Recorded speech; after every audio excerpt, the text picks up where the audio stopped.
안녕하세요. 일상생활의 심리학. 오늘부터는 인간의 심리를 좌우하는 것들을 구체적으로 좀 살펴보도록 하겠습니다. 오늘은 그 중에서 부모 편인데요. 한 사람의 심리에 부모가 어떤 영향을 끼치는지를 살펴보겠습니다. 사실 우리와 가장 가까이 있는 가까운 관계의 사람들이 부모라고 할 수 있죠. 부모는 가정은 절대적인 사랑을 배워주기도 하지만 사실은 미움과 분노 같은 것을 또 배워주기도 합니다. 그런 뜻에서 심리적으로 가장 큰 영향을 끼치는 존재가 부모라고 할 수 있죠. 그렇기 때문에 반드시 심리 분석에 있어서 반드시 다시 검토해 봐야 될 대상이 부모와 자식 간의 관계라고 할 수가 있습니다. 따라서 구체적으로 저희가 이제 이번 강의에 배우게 될 것이 부모가 아이를 키우는 방식이 아이를 심리를 좌우한다는 것. 그 다음에 아버지와 어머니가 정신적으로 심리적으로 크게 힘들고 병든 그 영향이 자식한테도 간다는 것. 이런 것들에 대해서 이번 시간에 배워보도록 하겠습니다. 부모가 아이를 키우는 방식이 아이의 심리를 어떻게 좌우하는지에 대해서 이제 구체적인 어떤 사례들을 중심으로 배워볼 텐데요. 그 중에 하나가 이제 프랑스 신경의학자인 보리스 슐리크의 관계라는 책에 나오는 실험 결과입니다. 저희가 어렸을 때 저희 세대에서는 너 다리 밑에서 주워왔다 이런 얘기를 굉장히 많이 들었었습니다. 물론 이제 농담으로 하는 얘기지만 저는 그런 얘기가 저희가 그때 예전에 저도 아직 태어나기 전이었지만 6.25 동란 전쟁으로 인해서 전쟁 고아가 많아졌고 그리고 또 워낙 가난하니까 버려지는 아이들 혹시 또 잃어버린 아이들 해서 고아가 많았기 때문에 저희 나라에만 이런 농담이 있는 줄 알았었습니다. 그런데 이 책을 보다 보니까 아마 유럽에도 그런 농담이 아이들한테는 심심치 않게 있었나 봅니다. 그래서 보리스 슐리크는 이 농담을 대상으로 아이들이 어떻게 반응하느냐에 따라서 부모와 아이의 관계를 파악하기도 했습니다. 가령 이제 부모님들이 아이들한테 혹은 뭐 친척 어른들이 아이들한테 얘기를 합니다. 너 주워온 애다. 다리 밑에서 버려진 애를 사실은 주워와서 키운 거다. 이런 식으로 이제 농담을 합니다. 그러면은 부모와의 유대관계가 좋은 아이들, 평소에 부모의 애정이 풍부하고 부모와 관계가 좋고 이런 아이들은 그런 농담에서 오히려 부모로부터의 어떤 해방감과 자유를 느낀다고 합니다. 사실 어린아이가 아직 뭐 5살, 7살, 뭐 12살 이런 초등학교 아이들 정도의 아이들이 부모로부터의 어떤 해방감과 자유를 느낀다는 게 얼마나 큰 해방감과 자유겠습니까? 그러는데 이 의미는 어리지만 벌써 어떤 부모에 대한 관계에 대한 가족에 대한 자유로운 개방적인 어떤 사람에 대해서 개방적인 마음을 벌써 가졌다라는 뜻일 수도 있습니다. 그리고 그 말이 농담이라는 거를 부모와의 애정관계가 좋고 유대관계가 좋은 아이들은 그 말이 농담이라는 거를 보다 빨리 느낍니다. 엄마나 아빠가 지금 농담을 하시는 거구나. 재밌게 나도 대응을 하고 이건 지금 재밌는 분위기구나. 이런 거를 보다 빨리 파악을 하고 빨리 깨닫습니다. 그리고 이것이 이제 내면화돼서 심리적으로 이런 것들이 물론 딱 이거 하나 때문에 앞으로의 성인 이후의 관계들이 전부 다 좌우되는 건 아니겠지만 이런 전체적인 분위기가 내면화돼서 성인 이후의 관계들에 들어가서도 버림받는 것의 불안과 공포가 훨씬 덜합니다. 내가 누군가를 만날 때 항상 이렇게 버림받는 것에 대한 두려움 때문에 그것 때문에 사랑을 두려워하고 이런 경우 참 많습니다. 제가 아는 주위의 후배도 버림받을 게 언젠가는 헤어질 게 두려워서 아이의 관계를 안 갖고 아이의 사랑을 안 하고 연애를 안 한다라는 이런 얘기를 들은 적이 있는데 어떤 이런 것들이 어려서부터 부모가 미치는 심리적인 영향 때문일 수도 있다라는 뜻입니다.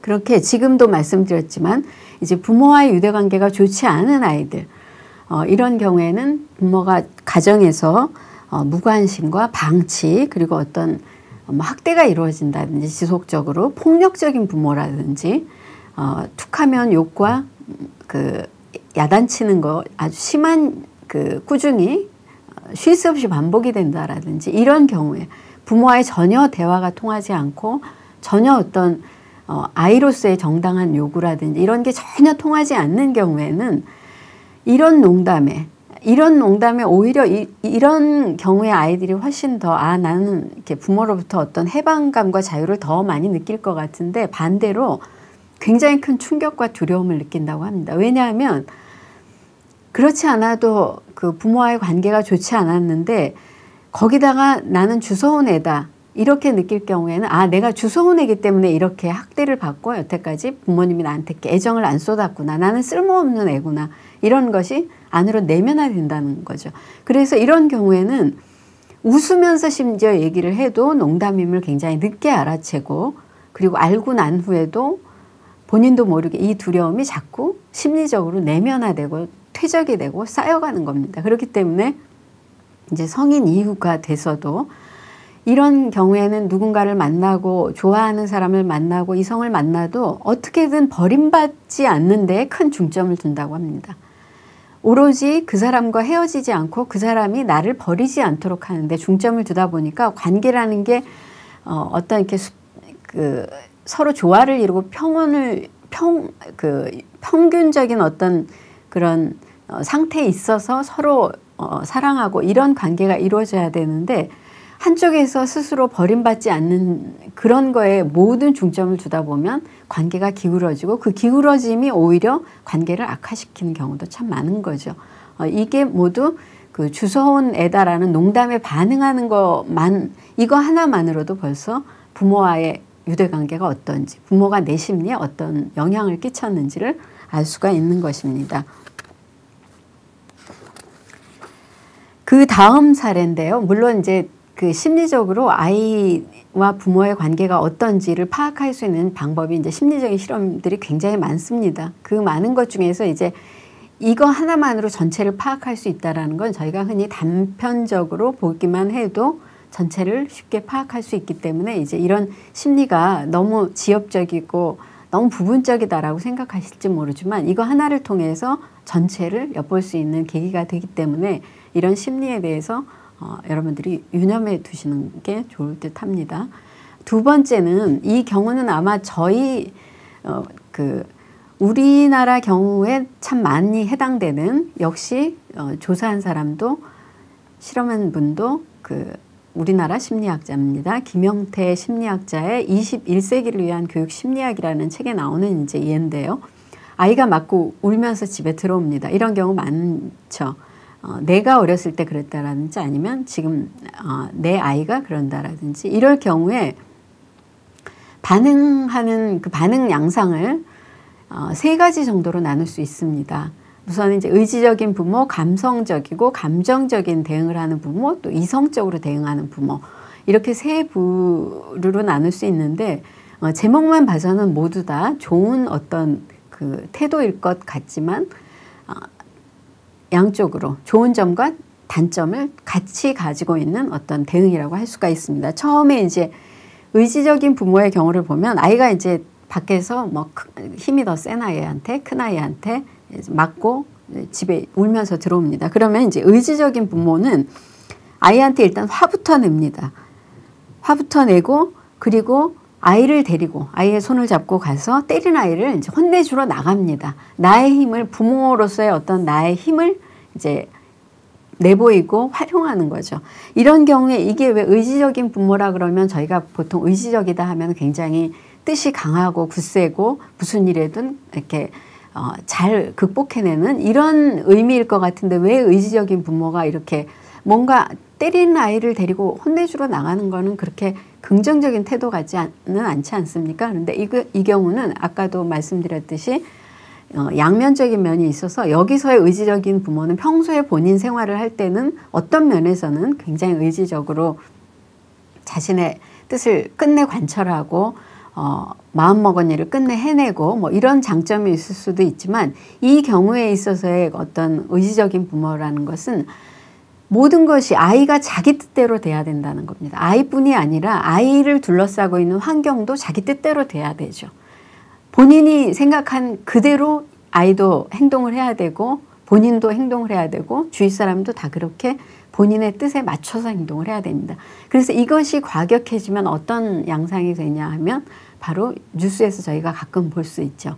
아이가 맞았다 혹은 아이가 담임선생님한테 뭐 동급생한테 억울한 일을 당했다. 체벌을 받았다. 이런 경우 물론 이제 그 정도 이상으로 억울한 일을 겪었을 수도 있죠.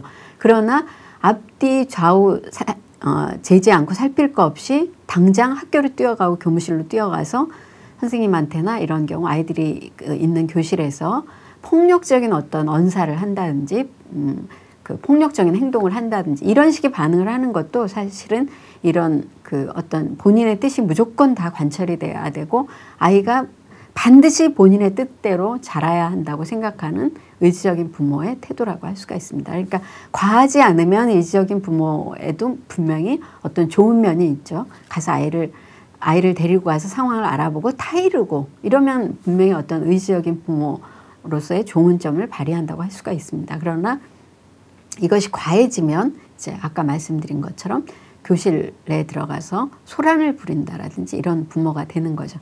다음으로는 이제 감성적인 부모, 감정적인 부모인데 굉장히 평소에 아이에 대한 사랑도 크고 동정심, 연민 이런 것들이 보통 일반적으로 일반 생활 속에서 많이 두드러진 부모라고 할 수가 있습니다.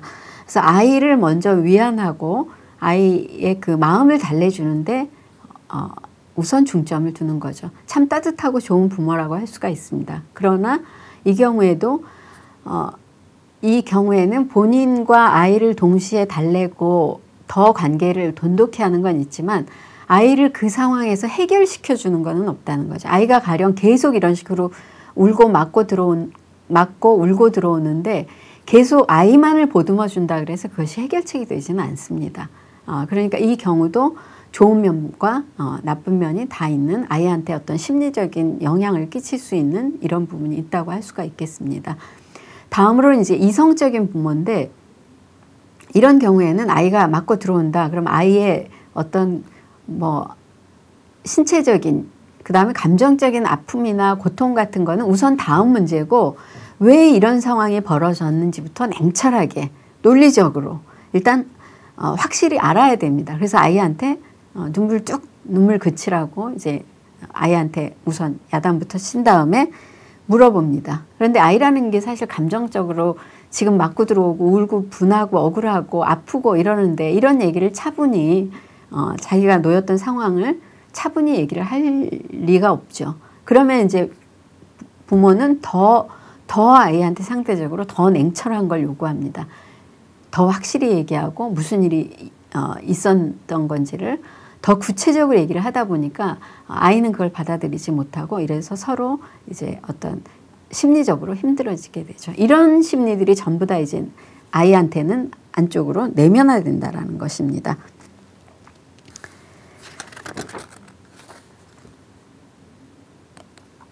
그런데 이제 이렇게 그 21세기를 위한 교육심리학 책에 의하면 이렇게 아이가 맞고 들어왔을 때 반응이 각각인데 그리고 그 각각의 반응이 부정적인 면과 긍정적인 면이 다 각각 있어서 가령 저희가 이제 심리적으로 내면화되는 건 항상 부정적인 감정의 문제니까 뭐 교무실에 가서 그 어떤 폭력을 행사한다라든지 아니면은 너무 감정적으로 아이한테 계속 위로만 하니까 아이가 상당히 나약해지는 면을 갖게 된다라든지 아니면 이성적으로 너무 냉철하게 대하니까 아이가 전혀 마음의 따뜻한 위안을 받지 못하고 그럼으로써 본인도 남을 위안하는 법을 알지를 못하게 됩니다. 그런 경우에는.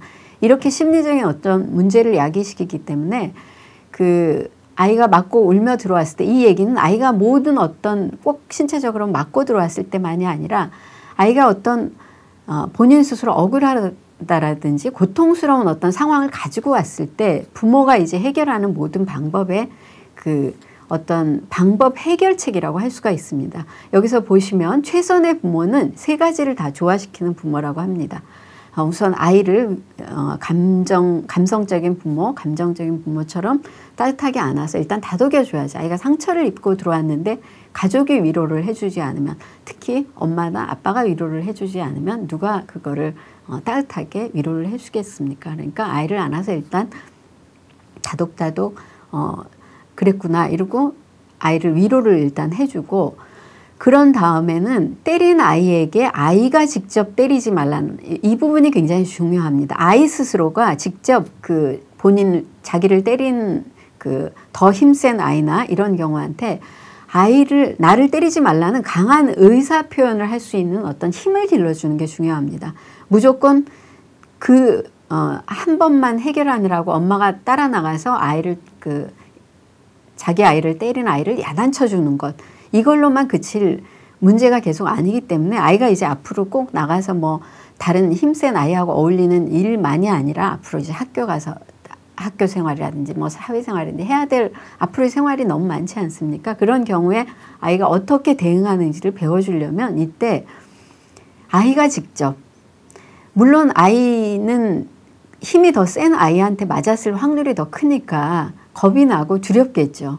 그거를 처음부터 이렇게 바로 익혀주기는 힘들겠지만, 그러나 엄마가 꾸준히 항의할 게 있거나 아니면 내가 뭔가 억울한 일을 당했을 때는 내가 직접 어떤 식으로든 해결하려는 완강한 강한 태도를 보여야 한다. 이것을 부모가 꾸준히 가르쳐줘야 된다는 겁니다.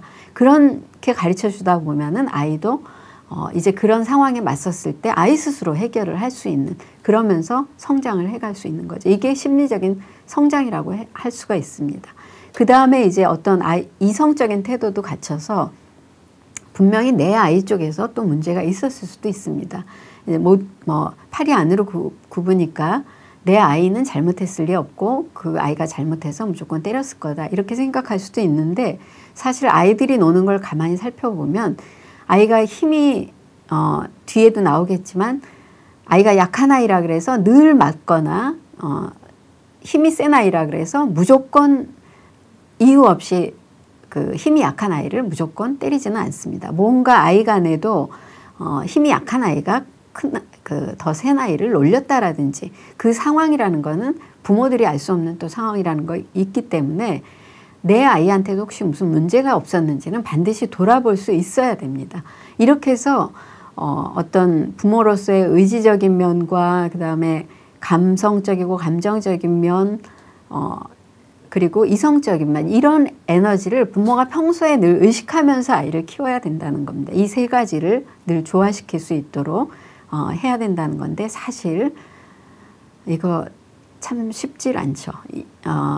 아직 부모가 아니신 분들은 이게 뭐가 어려워 이렇게 생각할지 모르지만, 아이를 키웠거나 혹은 조카를 보거나 뭐 주위에서 이렇게 어린아이를 기르는 그 분들을 직접 볼 수 있는 기회가 있었다면, 옆에서 늘 지켜볼 수 있었다면, 함께 살고 그런다면, 아이를 키우는 일이라는 게 이 세 가지를 조화시켜서 아이를 키운다는 게 얼마나 힘든 일인지를 알 수가 있습니다.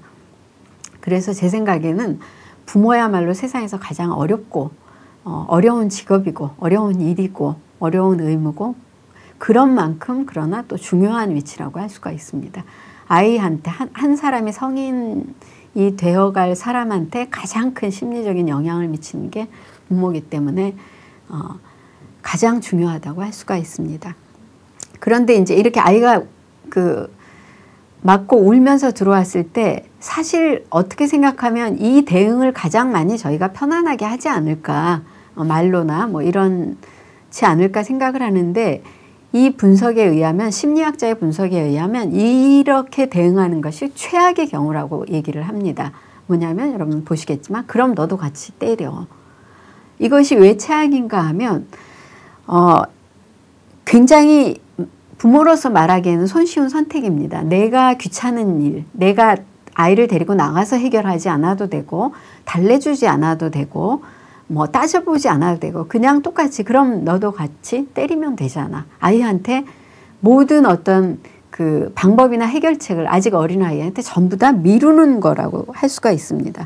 그리고 저희가 이제 흔히 이런 경우가 예전에 그 한무라비 법전에 보면 이에는 이, 눈에는 이, 뭐 누가 나를 팔을 아프게 했으면 그 사람도 똑같이 팔을 아프게 하는 어떤 이런 맞대응의 방법이 한때는 굉장히 그 좋은 방법의 법으로 여겨졌던 때도 있었지만 현대 심리학에 있어서는 이것이 가장 나쁜 방법이라고 합니다. 이런 경우에 사실 아까 말씀드렸듯이 어떤 방법을 부모로서의 그 직무유기일 수도 있지만 한편으로는 또 이런 경우에는 상대방에 대한 어떤 미움이나 증오를 아이도 모르게 갖게 만드는, 그 다음에 폭력에는 반드시 나도 폭력을 해도 되는 거구나 이러고 폭력에 대한 정당성을 아이한테 또 키워주는 이런 게 될 수가 있습니다. 물론 가끔 저희가 이렇게 폭력을 받으면 혹은 억울한 일, 모욕 이런 걸 받으면 그만큼 돌려주고 싶은 게 당연한 어떤 인간의 심리이긴 하지만 그러나 법이 있고 사회적인 규칙이 있고 그 다음에 양식이 있는 이런 그 사회 속에서 살고 또 나름대로 그런 생활을 해 나가기 위해서는 그런 일에 내가 바로 똑같이 맞대응을 한다는 것은 참으로 어리석은 일이고 또 그럴 필요도 없습니다. 그렇기 때문에 내 안에서 이런 식의 맞대응식의 어떤 분노나 그 심지어 이제 복수심 이런 거를 키워주는 거는 좋은 부모로서의 역할이 아닌 것입니다. 그렇기 때문에 이것이 우리가 가장 어떻게 생각하면 손쉽게 택하는 방법이 실은 최악일 수도 있다는 것을 명심해 둬야 할 것 같습니다.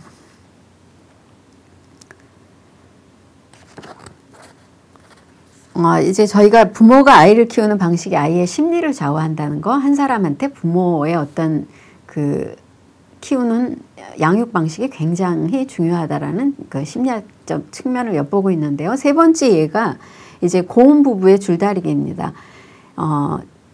이 고음 부부의 줄다리기는 아동 심리 검사를 통해서 이제 드러난 건데요. 이 경우도 아빠와 엄마가 여러분들이 지금 이거 보시면서 여백에다가 쉽고 간단하게 한번 그림을 그리면서 들으셔도 좋겠습니다. 아빠와 엄마 곰이 분간이 안 가. 어쨌든 곰 형상의 두 아빠인지 엄마인지 분간이 안 가는 두 곰이 양쪽에서 줄을 잡고 줄다리기를 하고 있습니다. 그리고 이제 어린 아기 곰이 있습니다. 어린 아기 곰한테는 아빠와 엄마 곰이 분간이 안 가요. 이런 상태에서 아기 곰이 나일 수도 있고 내가 키우는 아이일 수도 있습니다. 이런 경우 엄마 아빠 둘 중 어느 편에 설 것 같습니다. 나라면 혹은 내 아이라면 어느 편에 서게 될까? 이 어느 편에 서게 되는지를 통해서 엄마와 아빠 중 누구에게 심리적인 애착이 더 큰지 제가 아는 분 중에는 겉으로 보기에는 그냥 생활하기에는 엄마와 아빠하고 다 아무 문제가 없어 보입니다. 그러는데 나중에 이제 심리적인 분석 필요한 일이 있어서 학교에서 다소 이제 문제가 생겨서 심리적인 분석을 해보니까 겉으로는 문제가 없어 보이는데 아빠와 실은 굉장히 커다란 심리적인 그 거리감과 아빠에 대한 어떤 미운 것이 굉장히 심하게 내면화되는데 그런데 밖으로는 표시를 안 하고 있어서 이게 문제가 됐던 적이 있습니다. 그러니까 이런 경우 심리적인 애착이라는 거는 더 좋아하고 사실 우리가 어렸을 때 굉장히 많이 들었던 질문 중에 그런데 싫어하는 질문 중에 하나가 엄마 아빠 중에 누가 더 좋으니 이런 질문 어른들 장난으로 심심풀이로 굉장히 자주 하십니다. 별 뜻 없이도 하고 혹은 뭐 뜻이 있어서도 할 수도 있겠죠. 그런데 이런 질문이라는 게 아이가 대답하기 참 곤란하니까 이제 요즘 아이들은 그런 곤란한 질문을 왜 하세요? 이렇게 대답을 한다고도 해요. 이런 어떤 그런 농담성의 질문이라는 것이 아이한테 이제 좀 별로 바람직하지 않은 질문일 수도 있지만 이런 심리 검사에서는 누구에 대한 심리적인 애착이 혹은 지나친지 혹은 너무 없는지 이런 경우를 파악할 수 있기 때문에 도움이 될 수가 있다고 합니다. 그리고 이제 이 줄다리기를 하는 그 엄마곰 아빠곰의 표정이 어떤지를 본인이 상상해 보거나 아이한테 이제 물어볼 수 있습니다. 그러면 아이들이 부모를 우리 부모는 참 행복하게 산다. 우리 집은 참 행복하다. 혹은 말은 않지만 우리 집은 굉장히 불화가 심한 집이다. 엄마 아빠가 전혀 행복하지 않은 결혼 생활을 하고 있다. 이거를 이 질문을 통해서 알 수가 있다고 합니다. 그리고 이제 줄다리기를 하고 있는데 줄이 어떤 정도로 강한가. 양쪽에서 아무리 잡아당겨도 끊어지질 않는다. 혹은 잡아당기기 시작하자마자 끊어질 것 같다. 이렇게 이제 이런 경우는 이제 상상력을 어느 정도 발휘하는 게 필요하겠죠. 그래서 물어봤을 때 혹은 자기가 상상했을 때 줄다리기를 시작하자마자 줄이 끊어졌다. 이런 대답은 평소 부모로부터 어떤 칭찬보다는 꾸중을 많이 듣고 자란 혹은 부모로서 자신이 꾸중을 많이 하는 경우라고 할 수가 있습니다. 본인은 부모로서 꾸중한다고 생각 안 하는데 아이는 꾸중을 많이 받는다고 생각을 하는 거죠. 유대관계가 약하기도 하고 그 다음에 자기가 뭔가를 시도를 하려고 할 때마다 줄이 끊어져 버리는 부모님의 어떤 야단이나 꾸중에 의해서 이런 거를 이것은 역시 또 파악하게 해주죠. 이렇게 아이들은 부모의 감정 상태 등을 굉장히 크게 반영하고 또 반응하고 또 답습을 하기 때문에 부모의 역할이 굉장히 크다고 할 수가 있습니다.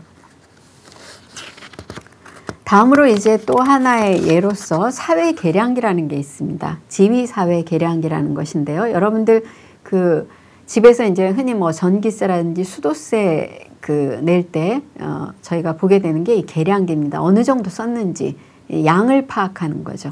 그런데 여기 지금 여러분들이 보시는 게 아동심리검사 이렇게 하고 페이지 26으로 나와 있는데 이것이 조금 잘못됐습니다. 그 행복한 심리학에 보면 256페이지에 나오는 얘기인데요. 심리학자인 주디스 리치 해리스라는 그 심리학자의 개성의 탄생에 나오는 사례입니다. 이 주디스 리치는 강조하기를 이제 어린이집에서 4살짜리 아이들에게 너희들 중에 누가 제일 힘이 세니 이러고 묻습니다. 물론 뭐 4살 위일 수도 있고 아래일 수도 있는데 이제 누가 힘이 세니 이러고 묻습니다. 그러면은 아이들이 다들 앞다투어서 저요저요라고 대답을 한다고 합니다. 물론 이런 심리학의 어떤 실험이라는 거는 100%는 아닙니다. 어린이집에서 우리 아이는 안 그러던데요. 뭐 제가 가르치는 아이들은 안 그런데요. 이렇게 대답할 수도 있으실 텐데 이제 전반적으로 대체적으로 이렇다라는 뜻입니다. 그러면 왜 아이들이 누가 제일 힘이 세냐고 물으면 어린 아이들일수록 저요라고 서슴없이 대답하는 거는 이 주디스 심리학자의 분석에 의하면 사람은 태어날 때부터 지위사회 계량기라는 걸 갖는다고 합니다. 수도 계량기, 전기 계량기처럼 저희가 내면에 어떤 지위사회 계량기, 자신의 지위와 사회적인 지위를 재는 그런 계량기를 갖고 태어난다는 겁니다. 지위 계량기라는 거는 자신의 지위나 서열 순서를 자각해주는 측정기인데 이 측정기는 처음에는 최고치에 맞춰서 태어난다고 합니다. 그러니까 어린 아이들은 갓 태어난 아이들은 세상에서 내가 제일 최고인 거죠. 내가 이 사회에서 내 주위에서 가장 최고인 거랍니다. 그러니까 저희가 흔히 생각하기에는 아이들은 아직 뭘 모르기 때문에 아무것도 모르기 때문에 울고 떼를 쓰고 제멋대로 해달라 그러고 안 되면 마구 하여튼 울음으로 모든 걸 해결하려고 하는 울음과 떼 쓰는 걸로 모든 걸 해결하려고 하는 게 어린아이여서 아직 아무것도 모르기 때문이라고 생각을 하는데 이 주디스 심리학자의 분석에 의하면 그거는 우리 내면에 이 지위사회 계량기라는 게 다 있는데 그것이 처음에 무조건 100수치에 100점 만점에 100수치에 가 있기 때문에 내가 최고다라는 그런 심리학적인 자각으로 아이들이 태어난다는 거죠. 그렇기 때문에 아이들이 무조건 떼를 쓰고 조르고 안 되면 내던지고 울고 발을 구르고 이런다라는 겁니다. 그렇기 때문에 그런데 이런 거를 조정을 안 해주면 당연히 여러분도 뭐 저희가 텔레비전 프로그램에서도 뭐 우리 아이가 달라졌어요. 이런 프로그램에서도 볼 수 있지만 이것을 조정해 주지 않으면 아이가 무제한으로 요구를 계속하게 됩니다. 그런데 통하는 거는 갈수록 더 줄어들고 이제 나이가 2살, 3살, 4살 뭐 초등학교 들어갈 나이 이러면 그 나이에 맞춰서 아이로서 알아야 될 것들, 지켜야 될 것들이 차츰 늘어나는데 지위사회 계량기가 최고치에 여전히 맞춰져 있으면 내가 안 통하는 게 어딨어라는 생각이 있기 때문에 무조건 계속 때를 쓰니까 이게 주의와 조화를 이룰 수가 없습니다. 그렇기 때문에 당연히 부모로서는 이거를 먼저 조정을 해줘야 되고, 이런 조정을 해주는 데 있어서 또 부모 역할이 얼마나 크냐면, 그러면 그것을 무턱대고 조정해주고 무턱대고 낮춰주는 것만이 능사냐. 낮춰줄 때는 낮춰줘야 됩니다. 분명히 지켜야 될 것은 아이한테 뭐 밖에 나가서 저희가 지켜야 될 공중 도덕이라든지 이런 여러 가지는 그 낮춰줘야 되고 조정을 해줘야 되지만, 그러나 아이가 갖는 자존심이라든지 좋은 의미의 자존심 이런 것들은 또 길러줘야 되기 때문에, 이 계량기를 수도 계량기나 보통 부모님들이 이제 집에서 뭐 그 전기세, 수도세 아끼려고 애쓰시는 거 이상으로 그거보다 훨씬 더 중요한 게 이 아이 안에 내재되어 있는 지위사회 계량기라는 걸 조정해 주는 겁니다. 언제까지나 조정해 주지 않을 경우에는 언제까지나 처음 갖고 태어난 최고치로 내버려두면 아이가 마냥 때릴 수가, 어른이 돼서도 무조건 자기가 원하는 건 가져야 되고 본인 뜻대로 뭘 다 해야 되고, 이런 경우에는 사실은 본인은 그 당시에는 혹은 그걸 끊임없이 들어주는 부모가 있을 경우에는 그 부모님 앞에서는 편할지 모르지만, 이런 경우 사회생활이고 학교생활을 제대로 할 리가 없습니다. 제대로 할 수가 없습니다. 그렇기 때문에 고역스럽고 우둔한 생활을 할 확률이 높다는 겁니다. 본인의 아이를 혹은 본인이 이런 고역스럽고 우둔한 생활을 하기를 바라는 사람이 어디 있겠습니까? 그런 뜻에서 부모가 이 지위사회 계량기를 알맞게 조정해 주는 건 굉장히 중요하다고 할 수 있습니다. 여기서 짧은 생을 살다 갈 확률이 크다고도 한 거는, 이런 경우일수록 자신이 고집이 세기 때문에, 어이없는 고집이 세기 때문에 사고를 겪을 확률도 남보다 더 크게 되는 거죠. 그렇기 때문에 그야말로 그 고역스럽고 우둔하고 짧은 생을 살다 갈 확률이 그만큼 더 커진다는 것입니다.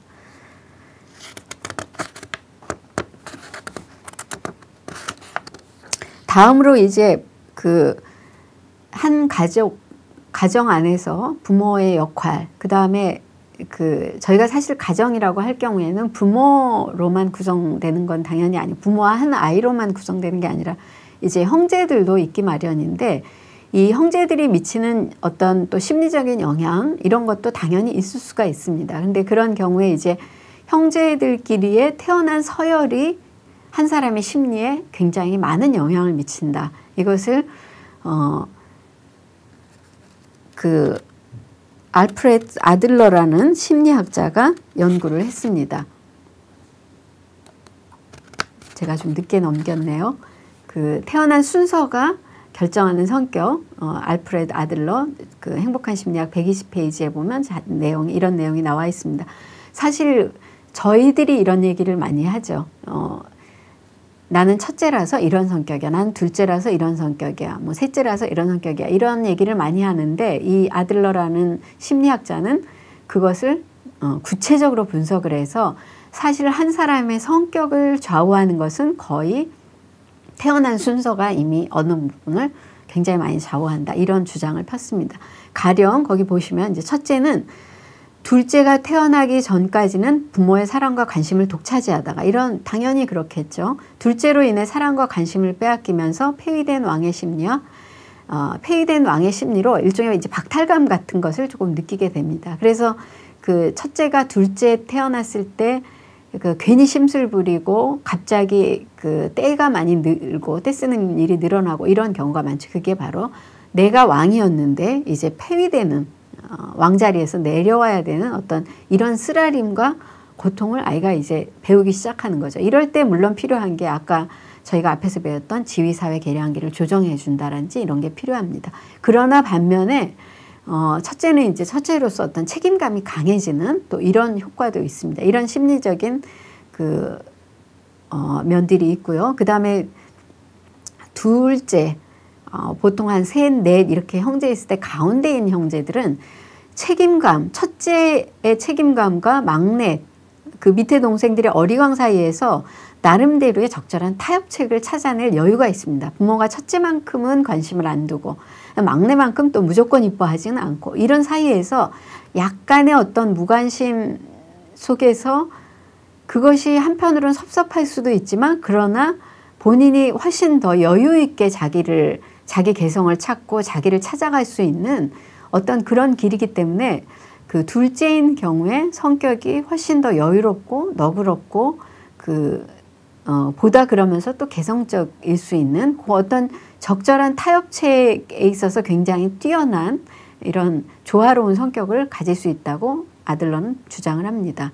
그 다음에 이제 막내경, 물론 이제 이 중간에도 또 뭐 4명 이상의 형제가 있는 경우에는 이런 어떤 그 둘째, 셋째 성격을 계속 가질 거고, 이제 막내의 경우에는 아무래도 막내들은 귀여움을 많이 받다 보니까 좀 자기 중심적인 응석바지가 될 확률이 가장 높죠. 그래서 고집이 세다라든지 자기 뜻을 자기 뜻대로 해야 되는 것들이 뭐 다른 형제에 비해서 훨씬 더 자기 주장이 강하고 이런 경우가 막내 경우라고 할 수 있다고 아들러는 주장을 합니다. 그러는데 아들러가 이거를 분석할 때만 하더라도 1920년대, 30년대 이때만 하더라도 형제가 굉장히 많은 세대였지만 지금에 와서는 사실 형제가 거의 둘, 이제 대부분이 둘 혹은 외동의 경우도 굉장히 많기 때문에 이런 시대에는 이런 심리적인 방법, 심리적인 어떤 주장이 사실은 확실하게 적용된다고 볼 수가 없습니다. 이것이 바로 이제 저희가 심리학이 계속 발전해 나가면서 변화해가는 부분이라고 할 수가 있는데요. 현대 외동의 시대에는 하나이가 그러니까 첫째 성격만이 아니라 첫째 성격 하나이니까 장녀 장남의 성격을 가질 수도 있지만 동시에 그 집에서는 막내이기도 하기 때문에 또 막내의 성격을 갖게 됩니다. 이러니까 이 얘기는 제가 생각하기에 사람의 심리가 훨씬 더 복잡해진다라는 얘기입니다. 나는 장남이면서 막내기도 하고 또 그러나 둘째의 성격도 가질 수 있고 이렇게 한 사람 안에 성격이라든지 심리적인 면이 굉장히 이렇게 다양화되는 이런 것이 현대 어떤 자녀들의 특징이라고 할 수가 있습니다. 이렇다 보니까 현대 부모들은 아이가 하나일 경우에는 부모의 역할만이 아니라 형제의 역할까지 해주어야 되는 이런 또 심리적인 측면이 생깁니다. 흔히 그래서 저희가 이제 좋은 부모를 얘기할 때 친구 같은 부모, 형 같은 부모, 뭐 언니 같은 엄마 이런 식의 얘기를 하게 되는 거죠. 이거는 다 심리적으로 이런 아이들 핵가족화 돼가는 데 따른 아이들이 자녀 수가 줄어드는 데 따라서 부모 역할이 또 달라지는 심리적인 측면이 달라지는 이런 점이라고 할 수가 있겠습니다. 그리고 이제 이렇게 저희가 지금까지는 부모가 아이들한테 어떤 영향을 끼치는지 부모의 어떤 태도, 부모의 심리적인 측면이 아이들한테 바로바로 영향을 끼쳐서 한 사람의 심리를 크게 좌우한다는 것. 지금 여러분들 안에, 지금 제 안에 뭐 나이와 상관없이 부모님이 제게 형성해 준 어떤 심리적인 측면이 굉장히 커다랗게 자리 잡고 있다라고 할 수가 있습니다. 물론 저희가 이제 다음 시간에는 부모만이 그럼 내 심리의 전부를 좌우하느냐, 그건 아니죠. 그렇지 않은 걸 이제 배우게 되겠지만 저희가 이제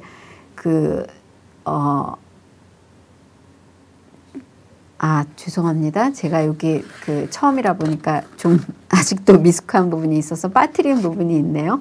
아기 목욕의 법칙, 이것이 부모가 아이를 키우는 방식, 아이를 심리한다 편에서 여전히 들어가야 될 부분인데 요거 설명 조금 더 있는 거 설명 조금 더 하고 뒤에 제가 넘겼던 부분으로 다시 넘어가겠습니다. 이것도 결국은 똑같은 예예요. 앞에 나왔던 예와 다 똑같은 예인데 아이를 목욕시키다가 이제 부모님들이 아이를 목욕시키다가 아이 눈에 비눗물이 들어가서 아이가 요란하게 웁니다. 보통 요즘은 이제 맞벌이 가정이 늘면서 아이 육아도 아빠들도 많이 분담을 하는데 아빠들이 제일 힘들어하는 게 아이를 목욕시키다가 머리 감기는 거라고 해요. 왜냐하면 눈에 비눗물이 들어가기 쉽기 때문에. 그러면 이제 아이들은 심하게 울죠. 이렇게 요란하게 울 때 롤프레러바라는 심리학자에 의하면은 즉시 목욕을 중단한 채 아이를 데리고 목욕을 끝내는 경우, 롤프 레버라는 심리학자가 본인이 첫 번째 아이를 키울 때 이렇게 키웠다고 합니다.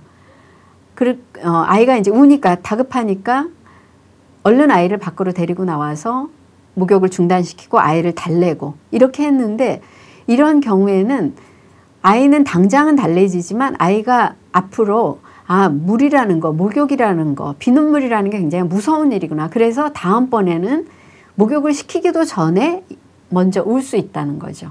그런데 그렇기 때문에 이제 rolf 레버는 두 번째 아이는 본인이 이제 심리학자지만 또 그 심리학자로서 연구를 해가면서 느낀 거죠. 아, 그렇게 하는 게 아니고 목욕탕 안에서 아이를 일단 잘 달랩니다. 어떻게든 아이를 달랜 다음에 그리고 난 다음에 아이한테 물놀이를 시키는 겁니다.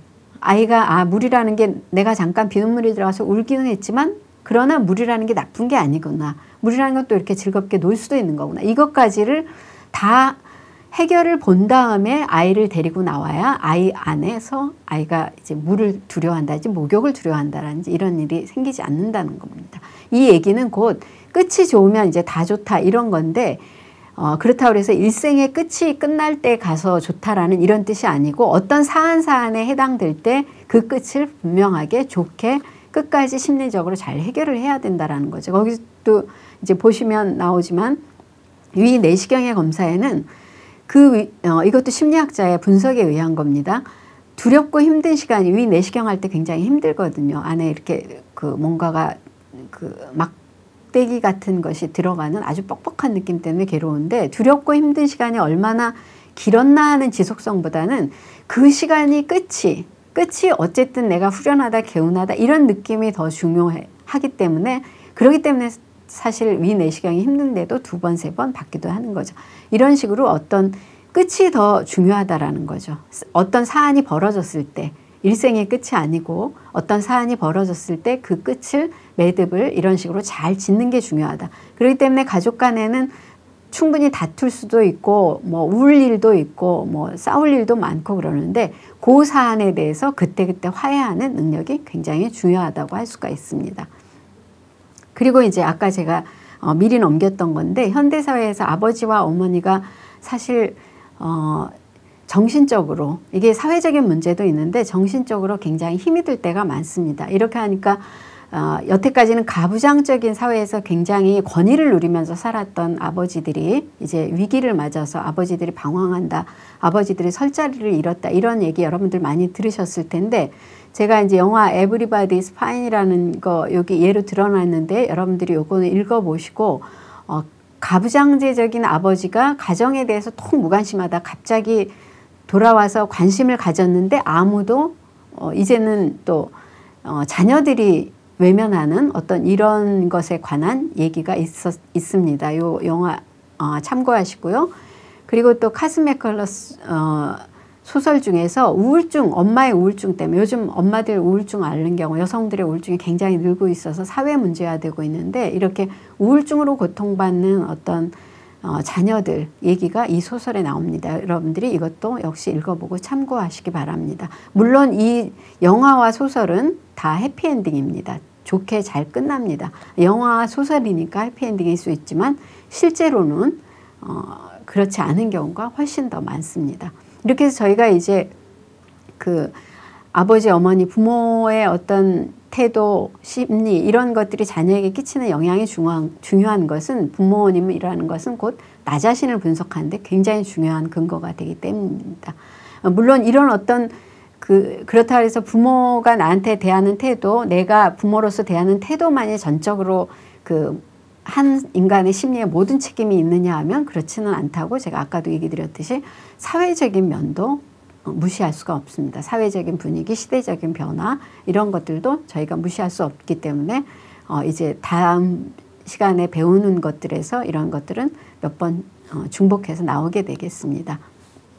이렇게 해서 오늘 이 시간에는 저희가 이제 부모가 끼치는 심리적인 영향이 얼마나 중요한지 한 사람의 인격, 성격, 뭐 품격 이런 거를 형성하는데 내면을 형성하는데 부모의 역할이 정말 크고 중요하다라는 것을 돌아봤습니다. 아까도 말씀드렸듯이 부모라는 게 그래서 세상에서 가장 어렵고도 중요한 어떤 위치라는 것을 저희가 부모가 될 거기 때문에 혹은 부모기 때문에 혹은 내가 부모는 결혼을 안 하고 아이를 갖지는 않더라도 나도 부모의 영향을 받았던 어쨌든 사람이기 때문에 심리학에서는 부모가 굉장히 중요하다고 할 수가 있습니다. 이렇게 해서 저희가 이제 오늘 부모가 미치는 어떤 심리적인 영향을 다 살펴봤는데요. 여기서 제가 과제 얘기를 잠깐 좀 하고 넘어가겠습니다. 과제는 공지사항에 보면 여러분들이 제가 올려놨으니까 공지사항 참고하셔서 과제를 꼭 수행해 주시기 바랍니다. 그리고 다음 시간에는 이제 인간의 심리를 좌우하는 것들에서 오늘 부모에 관한 거를 살펴봤는데, 그러면 부모님이 나쁜 부모님을 만났는데 나는 그러면 내 심리는 이제 어떻게 되나요? 나는 그 심리적인 측면에서 빵점짜리인가 이렇게 생각할 수 있는데 그렇지 않다는 것, 저희가 반드시 극복해야 될 또 부분이 부모님이라고 할 수가 있습니다. 이 부분에 대해서 다음 시간에는 알아보도록 하겠습니다. 예, 감사합니다.